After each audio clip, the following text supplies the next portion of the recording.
Hello and welcome to another episode of Gadgets and Gizmos. My name is Gaurav Upreti, and in this week's episode we have Apple and no oranges, but yes, we have Gadgets and Gizmos. So in this week's episode, cool rich people rejoice, new iPhone, new iPad and Apple Watch are in town. Cool and not so rich people can also rejoice because we have the unique budget smartphone also in town.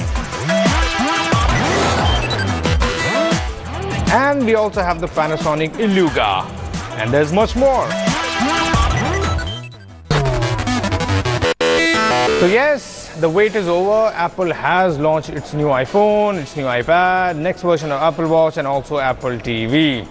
I hate iPhone because I can't afford it. Also because one of my friends just lost his iPhone 6 for which he was saving for the last 6 months. Now he's in depression. I don't want to die.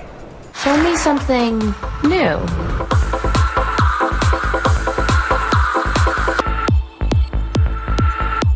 So the annual Apple Fiesta is finally over and we can all get back to our normal lives now. The new Apple TV.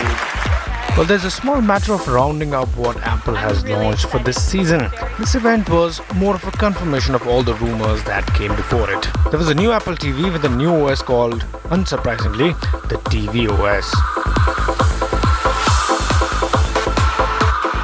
New more powerful hardware inside the box, which stays close to the established Apple TV design paradigm. A new remote was also unveiled, which boasted Siri voice search and a trackpad on top of the remote, which boasted touchscreen-like capabilities and a full suite of motion sensors. Here is the important bit. The Apple App Store is going to be part of Apple TV, which theoretically means tons of new apps, and going by Apple's track record, this means the adaptation rate for the new APIs is going to be quick and efficient. Shows on iTunes. One of the great new things on Apple TV is the App Store. Of course, I have access to my photos. Some developers previewed games and apps as they worked on Apple TV, and they look good, but without actually using the box, it's a bit tough to tell how it will actually work. Another problem is that Netflix, Hulu and HBO Go aren't available in India, so expect some time before the box comes to our shore. The Apple TV will be launched in the US late October, starting at $149.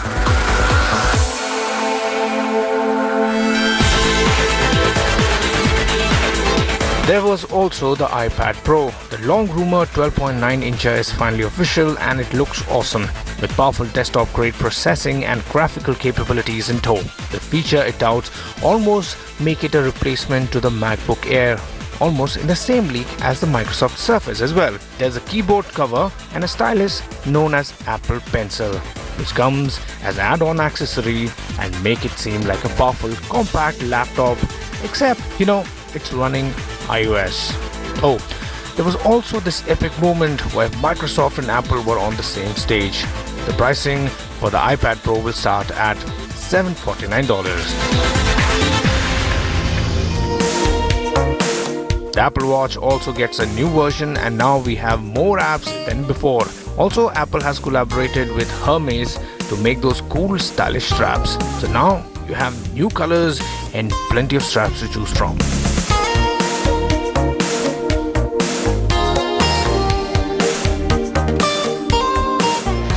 Apple's bread and butter, iPhone also got an overhaul. We have the new iPhone 6s and the 6s Plus.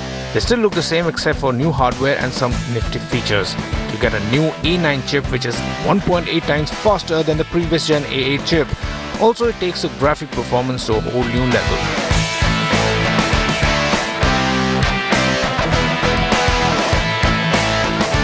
Another new addition is what everyone calls Force Touch, and Apple calls it 3D Touch, of course. It is like a right-click button on the mouse, which will give you more options to choose from. You also get a new 12-megapixel iSight camera with a new Retina flash for better pictures that are true to color. The good news is the pricing, which remains the same as the previous iPhone 6 and the 6 Plus.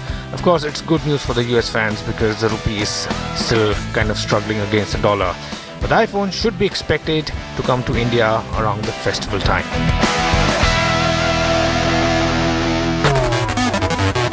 Smile on her face lets me know she needs me, but the truth in her eye tells me, oh, she wants my money. Anyway, we have the new Unique. It's a budget smartphone, and my overweight friend Sahil with his newly acquired pimple is here with his review. Thanks, Gaurav. Really, thanks. I really appreciate it. I can really see that extra flab is getting to your head. Anywho, as you know, in India, we guys talk about roti, kapda and makan. But in this day and age of hyperconnectivity, affordable smartphone really becomes a bare necessity. And with that, especially with 4G being all the rage, especially out here in Delhi, we bring you a really unique product. It's by a company called You. It's a fully owned subsidiary of Micromax. And the product's name, quite aptly, is Unique. And it's a really affordable 4G enabled smartphone. It's a really interesting product. Let's take a deep dive into it.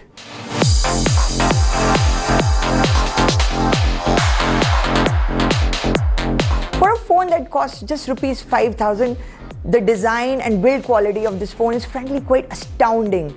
You get this polycarbonate back. The entire phone is built out of polycarbonate, which is a dense type of plastic, which is not really unique, but for a phone that just costs rupees 5,000, it's quite nice to have. It's got this rubberized feel to its back, which is nice in the hand, but it gets a little smudged. Out here you'll see this satin ring pattern, which is a hallmark of U's design language. It's fine, we have no issues with it. It looks quite handsome out here on this phone. But there are oddities. For example, this 3-element key. The power key is sandwiched between the two volume rockers, which is really difficult to use. Frankly, it is a horrendous design decision, which something we like you to change. And yes, not you. We are talking about the company out here. Overall, it's a really nice product, and plus it can also be used with a single hand because it's just a 4.7-inch screen. As they say, the screen is the window into the universe of your phone or whatever smart device you're using. And out here with the Unique, the screen really shines through. It's got a 4.7-inch screen. It's got a HD resolution. You says this is actually the world's cheapest HD 4G enabled smartphone, and the screen is really nice. It's really sharp. It's got a pixel density of 312 pixels per inch, which is adequate. It's almost as good as the iPhone out here. And it's reinforced with Corning's Gorilla Glass 3, which apparently has 5 times more strength than traditional cover glass, which is also a really nice feature to have on a phone which costs so less. So if you are a person who really drops your phone a lot, then this might come in handy. Well, the screen is quite bright, you've got decent viewing angles. It's a really nice screen for the price. It may not blow you away if you use a Samsung Galaxy S6, but if you're used to phones from Micromax which cost less than 10,000, this one is going to really wow you. Used phones are normally known for their performance and responsiveness, both in terms of hardware and software. And the Unique is no different out here. It packs in a lot of punch in terms of hardware. You get a Qualcomm Snapdragon 410 processor, you get 1 GB of RAM and 8 GB of internal storage, which can be further expanded using a micro SD card slot. And all of this in a package that just costs rupees 5,000. Even in terms of software, you get a basic stock build of Android 5.1 Lollipop with certain minute customizations to the camera app and the gallery app. That also means you don't get CyanogenMod 12.1. That's an optional upgrade which you will facilitate for people who really want that. But you'd probably need to avoid that because that'll take up more memory and it'll probably reduce the responsiveness of the phone. Overall, it's a really decent phone in terms of performance if you like to use it as a backup phone or for basic tasks like email, social media and making calls obviously. This is going to be a really decent phone. Even in terms of gaming, lightweight games like Angry Birds are going to work pretty well on it. Yes, if you're going to play really heavy duty games like Dead Trigger 2, then probably this is not going to be the phone for that. But overall, the experience is really rock solid for a phone that costs rupees 5,000. Additionally, You is also going to cover you if you intend to root this phone. And that's a thing that every manufacturer should follow, in my humble opinion, that is obviously. Continuing with my theme of roti, kapda and makan, you know, when you're buying a smartphone, you're always looking for a really good display like this one out here. You're looking for decent levels of performance and you're looking for a good camera. But you know what? That's a really difficult combination to find in any smartphone, leave alone a smartphone that costs just 5 grand. Luckily out here we get an 8 megapixel camera, which is decent if you're willing to be patient with it. By that I mean it's a really slow camera. It's almost like slow motion. But if you're willing to be patient with it, if you can get a good frame in, it'll take good photos, decent photos, not really iPhone-like photos, but decent ones. In daylight, the performance gets even better, and most people will be really happy with the performance. It's going to be adequate for most people. On the front, there's a 2 megapixel camera with a wide angle lens. You won't really fit in a lot of people in the frame with that, but still it's going to be relatively decent, and the camera really shoots quickly, so you can really take selfies at a really rapid clip. Phone's battery life really worries people, but I'll tell you, fret not, because I've been using the Unique for the last 3 days and it has delivered 8 hours of battery life with really heavy duty usage. If you're a lightweight user unlike me, then it's going to eke out even more battery life. The bottom line is that it's going to deliver good battery life and it's going to last through your workday, and that's what most people care about. And overall, that's the story of this phone. It's a really paisa vasool product. It does everything decently, and it's going to make for a really good phone for someone who is investing in his first smartphone or someone who is looking for a backup smartphone. But there's going to be one problem with this phone. It's going to be sold through a flash sale on snapdeal.com, which you may know is not the nicest way of buying a smartphone. And for that, you'll need to register right now on Snapdeal so that you can buy the phone on September 15th. It's going to be sold every Tuesday on Snapdeal at 12 p.m. Getting the phone is going to be a little problematic because knowing you, there aren't going to be many units up for sale.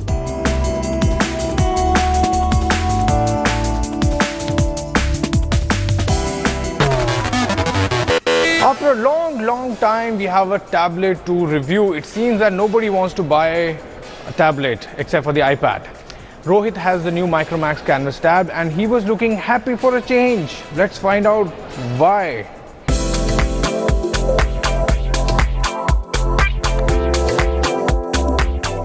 This is the Micromax Canvas Tab P680, and unfortunately the only reason I was carrying this around was to find a place to dump it. On paper, it looks like the perfect device. An okay build, a better than decent screen, good battery life, optional SIM cards. It looks like it ticks all the boxes. But here's the thing. There's a difference between offering features as bullet points and offering a good experience. Design-wise, the tablet isn't bad. I was pleasantly surprised when I first got hold of the device. It was lightweight, sturdy and well made. It looked decent too.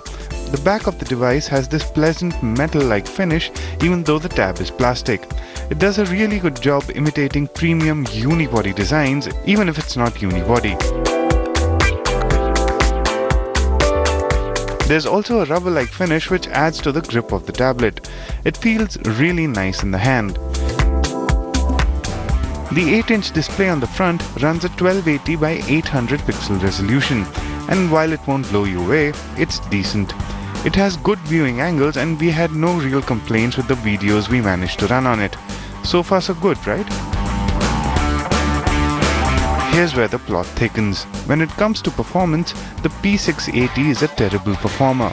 There are lags abound everywhere. It feels like Android was just slapped on here without really optimizing it. The software itself is mostly stock, but with tons of annoying bloatware. Worst is the fact that some of these can't be removed.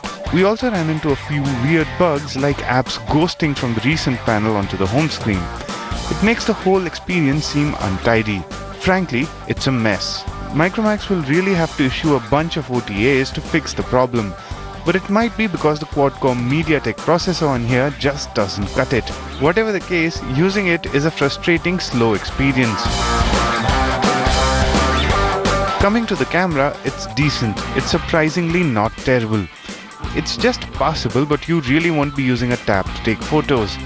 If you do, you really need to reassess your priorities in life. The battery life, while not particularly top-notch, isn't terrible. We were able to eke out close to 10 to 12 hours on a single charge, which is fairly good. The bottom line is that P680 is not a tablet you want to buy. There are better ways to spend the Rs 9,499 Micromax asks you for it. So two peanuts walked into a bar and one was assaulted. Welcome back, you're still watching Gadgets and Gizmos. My name is Gaurav Preti and we have the new Panasonic Aluga, a budget smartphone with us. And Sir Gaurav Preti is here with his review because it's all about loving yourself. This week we're reviewing a smartphone that was launched quite some time back. It came to us but we lost it. Here is the phone and that's the culprit. This is the Panasonic Aluga. Yes, sounds like one of those old WWE characters, doesn't it? Okay, we'll talk about the design now. It's a plain, simple design. They haven't really tried to do anything fancy over here, and that's what goes for this phone. I really like it. It's a unibody design made of all plastic. You have these smooth, curved edges. The only problem that you would find is the camera, which is sort of protruding out, but that is the case with all the phones which claim that their camera is very superior because the lens, it cannot be fitted in. It has to come out. So get a cover, that's the only solution. And besides that, it's a dual SIM phone and the SIMs are on the side and it's covered by a flap which doesn't look that durable. You'll feel that any day it would just come off. Same is the case with the micro SD card slot. So besides that, the phone, it looks good. So the Panasonic Aluga has a 720p display which is bright. It is colorful but bright. The touch response is good. You swipe across the menus quite nicely. Yes, in the age of Android Lollipop, you still have a phone running on old version Android KitKat. But never mind, the icons look nice, no pixelation whatsoever, and there are preloaded apps, but they are neatly packed in those folders, so it's a pretty much neat and clean interface. Another advantage of having a 720p bright display is watching videos, and it was a delight indeed. Now powering this device is a MediaTek MT6752 processor along with 2 GB of RAM. And I must say the performance is not bad at all. I've been using this phone for a week now and I haven't really faced any major problem whatsoever. So be it browsing, watching videos, opening multiple apps, switching between those apps, playing games, I've encountered no frame drop or no hanging whatsoever, nor any major heating issues. And also one more thing that I would like to mention over here is the audio quality, which is good for this device. It was surprisingly great. The problem in performance comes when you do a comparison, and I'll do a comparison towards the end. So for right now, performance is good.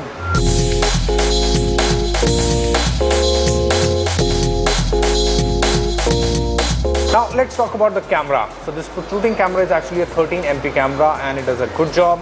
I was impressed with the picture quality, the details were intact, sharpness was okay at a reasonably good level, and so was the color reproduction. The problem is with low light pictures, but the problem what I'm talking about is that it takes a bit of time because it's trying to add that brightness and also trying to keep that noise level to the minimal. There is noise, but then it does a good job in terms of keeping it minimal. The front camera is a 5MP camera and you have a pre-installed face beauty filter which actually softens your skin tone. So yeah, it's saving you time, and I think as a selfie camera, it does a good job as well. Another USP of this device is a massive 3500 mAh battery, which will ensure that you don't have to charge your phone twice. Now, the phone at 11,000 rupees competes against the like of Eureka Plus, Lenovo K3 Note, and also the Mi 4i. And the first thing that goes against this is that it doesn't have a full HD display. All of them do.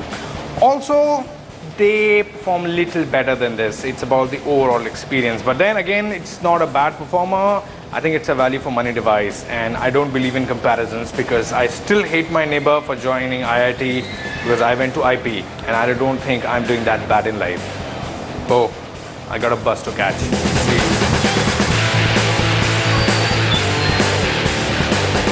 मेरे पास PS2, PS3, Xbox 360, Alien Bell laptop, 256 games हैं. What do you have? Girlfriend.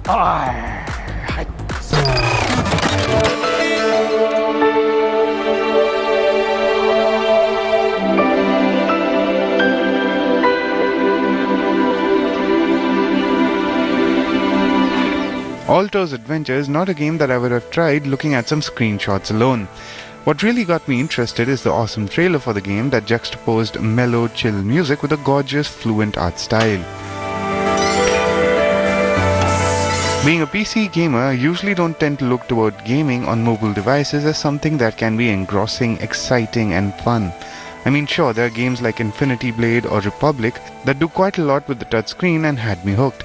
Heck, Yearwalk was probably my fondest gaming experience when it came out, but these games are far and few between and usually sandwiched between endless runners and pointless, annoying puzzle games. So there I was, clicking the buy button and wondering what I had gotten myself into. What I got exceeded my greatest of expectations. At its core, Alto's Adventure is an endless runner with a simple control scheme and a difficulty curve that gradually increases the more you level up. You start as Alto but also unlock a variety of other characters as you progress. The game itself is deviously simple to control. Just tap anywhere on the screen to jump and tap and hold to perform a variety of tricks, all of which differ from character to character. The main goal here is to earn points and upgrade to the next level.